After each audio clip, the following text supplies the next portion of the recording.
சனாதனம் நிச்சயம் ஒழிக்கப்பட வேண்டும். நன்றி, வணக்கம். तमिलनाडु विधानसभा में जो हुआ उसने पूरे देश की राजनीति में आग लगा दी है। कैमरे चल रहे थे, सदन की कार्रवाई जारी थी, मुख्यमंत्री थलपति विजय सामने बैठे थे और तभी विपक्ष के नेता उदयनिधि स्टालिन ने एक बार फिर वही शब्द दोहरा दिए जिस पर 2023 में देश भर में तूफान खड़ा हो चुका था। सनातन का समूल नाश होना चाहिए। विधानसभा में वे जब अपना संबोधन दे रहे थे तो तमिल में उन्होंने यही कहा, சனாதனம் நிச்சயம் ஒழிக்கப்பட வேண்டும். நன்றி, வணக்கம். दयानिधि स्टालिन अब तमिलनाडु विधानसभा में विपक्ष के नेता हैं। उनका कद और पद उन्हें लोकतांत्रिक देश और संविधान के मूल्यों के हिसाब से भी ऐसा बयान देने की अनुमति नहीं देता। बस उनके मुंह से ये ऐसा बयान निकलते ही सोशल मीडिया पर लोगों का गुस्सा उबल पड़ा। उनका बयान वायरल हो रहा है, लोग इसे शेयर भी कर रहे हैं और इस पर भड़ास भी निकाल रहे हैं। सनातन समर्थकों में गुस्सा भड़क रहा है और अब सबसे बड़ा सवाल यह उठ रहा है कि क्या तमिलनाडु की राजनीति अब खुलकर सनातन वर्सेस द्रविड़ राजनीति में तब्दील होने जा रही है? क्या यह सिर्फ वोट बैंक की राजनीति है? क्या हिंदू भावनाओं को जानबूझकर भड़काने की कोशिशें हैं या फिर तमिलनाडु में एक नई राजनीतिक पटकथा लिखी जा रही है जहां धर्म और राजनीति की सीधी टक्कर हो सकती है? अगले कुछ मिनटों में हम आपको बताएंगे पूरा विवाद, बताएंगे आखिर सदन में क्या हुआ, बीजेपी क्यों भड़क उठी है, ऐसा बयान सुनकर भी मुख्यमंत्री थलपति विजय का खामोश रह जाना और चुप्पी साधे रखने पर सवाल क्यों उठ रहे हैं। वीडियो को आखिर तक जरूर देखिए क्योंकि इस विवाद का असर सिर्फ तमिलनाडु तक सीमित नहीं रहने वाला, यह राष्ट्रीय राजनीति का सबसे बड़ा मुद्दा भी बन सकता है। नमस्कार, आप देख रहे हैं नवभारत टाइम्स। दरअसल तमिलनाडु विधानसभा में बहस के दौरान विपक्ष के नेता उदयनिधि स्टालिन ने फिर से सनातन धर्म को लेकर विवादित टिप्पणी कर दी। दावा किया जा रहा है कि उन्होंने ये कहा कि सनातन का समूल नाश होना चाहिए।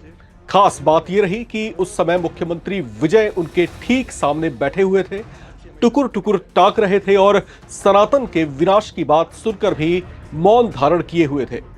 यही वजह है कि अब सोशल मीडिया पर लोग लगातार सवाल पूछ रहे हैं कि क्या मुख्यमंत्री विजय इस बयान पर कोई प्रतिक्रिया देंगे या फिर उनकी खामोशी ऐसे ही बनी रहेगी।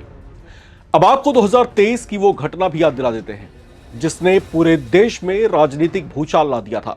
सितंबर 2023 में उदयनिधि स्टालिन ने एक कार्यक्रम में कहा था कि सनातन धर्म सामाजिक न्याय और समानता के खिलाफ है, लेकिन विवाद तब और बढ़ गया जब उन्होंने सनातन धर्म की तुलना डेंगू, मलेरिया और कोरोना जैसी बीमारियों से कर डाली थी।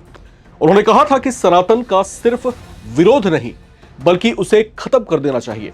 उस बयान के बाद बीजेपी सड़कों पर उतर आई थी, देश भर में विरोध प्रदर्शन हुए थे, कई जगहों पर एफआईआर भी दर्ज हुई थी और मामला सुप्रीम कोर्ट की दहलीज तक भी पहुंचा था। लेकिन तब भी उदयनिधि अपने बयान पर कायम रहे थे। उन्होंने साफ कहा था कि मैं माफी नहीं मांगूंगा और ये बात लगातार कहता रहूंगा। अब एक बार फिर वही बयान सामने आने के बाद बीजेपी को बड़ा राजनीतिक मुद्दा मिलता हुआ दिखाई दे रहा है। बीजेपी नेताओं का कहना है कि यह सिर्फ एक राजनीतिक बयान नहीं बल्कि करोड़ों हिंदुओं की आस्था पर सीधा हमला है।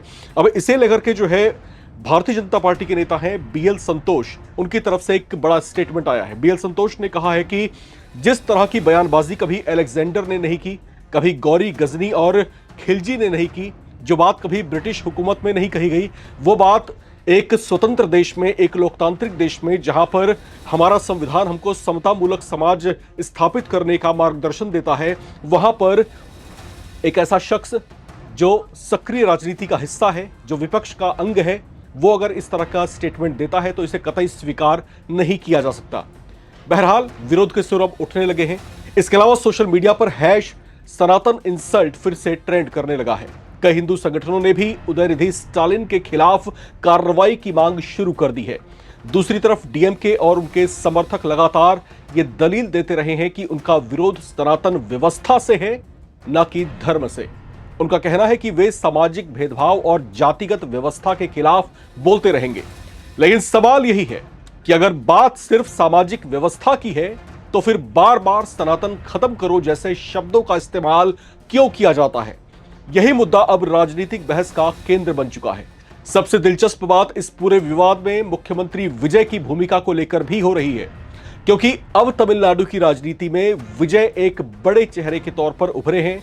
लोग ये देखना चाहते हैं कि क्या विजय खुद को सॉफ्ट हिंदुत्व की तरफ ले जाएंगे या फिर डीएमके की लाइन पर ही चलते दिखाई देंगे। विधानसभा में उनकी मौजूदगी और बयान पर उनकी प्रतिक्रिया ना देना अब सोशल मीडिया पर नई बहस को जन्म दे चुका है। राजनीतिक जानकार मानते हैं कि आने वाले दिनों में बीजेपी इस मुद्दे को सिर्फ तमिलनाडु तक सीमित नहीं रखेगी। लोकसभा और विधानसभा चुनावों को देखते हुए सनातन का मुद्दा फिर राष्ट्रीय राजनीति के केंद्र में आ सकता है। बीजेपी इसे हिंदू आस्था से जोड़कर बड़ा अभियान बना सकती है, जबकि डीएमके इसे सामाजिक न्याय बनाम सनातन व्यवस्था की बहस में तब्दील करने की कोशिश करती दिखाई दे सकती है।